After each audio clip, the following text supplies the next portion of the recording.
তো এসে গিয়েছে, তো পুজোর একটু খবর দিয়ে আপনাদেরকে। এবার যে পুজোর খবর জানাচ্ছি আপনাদেরকে, সেই পুজো শুরু হয় কিন্তু পিতৃপক্ষে। পটে পূজিতা হন সেখানে মা দুর্গা। আর 15টা দিন ধরে চলে পুজো, হোম যজ্ঞ, একই সঙ্গে চণ্ডী পাঠ। কয়েক শতাব্দী ধরে এই প্রথার কোনো বদল হয়নি। ঝাড়গ্রামের সাবিত্রী মন্দিরে পুজোর সঙ্গে জড়িয়ে রয়েছে লোকগাথাও। দেখুন।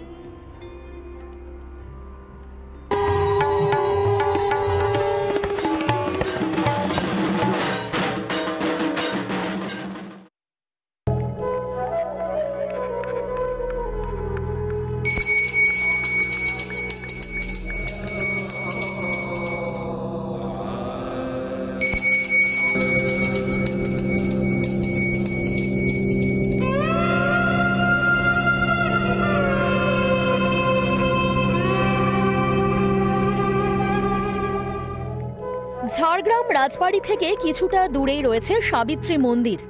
প্রায় 500 বছরের পুরনো এই মন্দির প্রাঙ্গণে পৃথক মন্দিরে দেবী দুর্গার পুজো হয়। আর 5টা পুজোর থেকে মা দুর্গার পুজো এখানে অনেকটাই আলাদা, সঙ্গে জড়িয়ে লোকগাথা। প্রায় দেখা যাচ্ছে এই সাবিত্রী মন্দিরে যেমন প্রত্যেক দিন নিত্য পুজো রয়েছে, প্রত্যেক দিন নিত্য পুজো করা হয়, তার পাশেই রয়েছে দুর্গা মন্দির। সেই দুর্গা মন্দিরে পুজো অনেকটাই আলাদা, অনেকটাই পুরনো রীতি মেনে এখানে পুজো হয়। এখানে পুজো সাবিত্রী মন্দিরে যে আজকে 450-500 বছর আগে সর্বেশ্বর সিং চৌহান উনি মাতৃ দর্শন পান, সেই মাতৃ আদেশে এখানে দুর্গা রূপে দুর্গার ধ্যানেই মাকে পূজা করা হয়। সেই রীতি অনুযায়ী 450-500 বছর ধরে আবহমান কাল ধরে মায়ের পুজো চলে আসছে।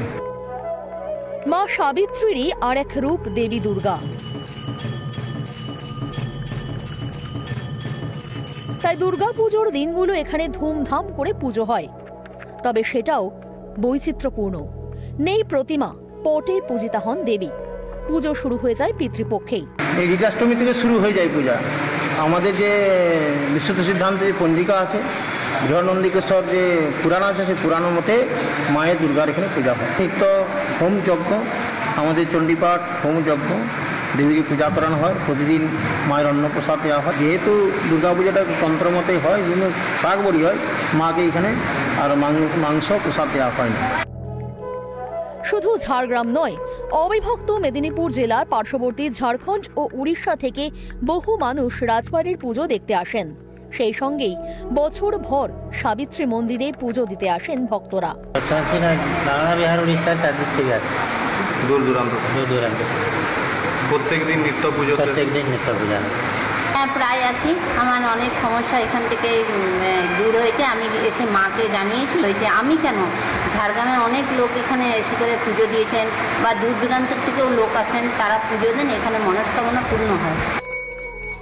অস্ত্র পুজোর মধ্যে দিয়ে পুজো শুরু। তারপর 15 দিন ধরে চলে পুজো, হোম ও চণ্ডী পাঠ। কয়েক শতাব্দী ধরে এই প্রথার কোনো বদল হয়নি। রিপাবলিক বাংলা।